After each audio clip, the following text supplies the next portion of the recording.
कले जे बहुत फल पाई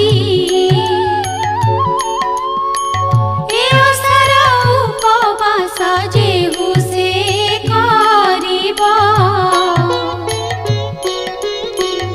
अपुत्रिक होइथिले पुत्र जे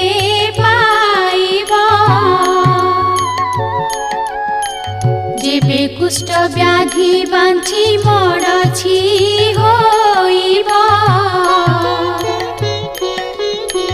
ए ओषा गोटिक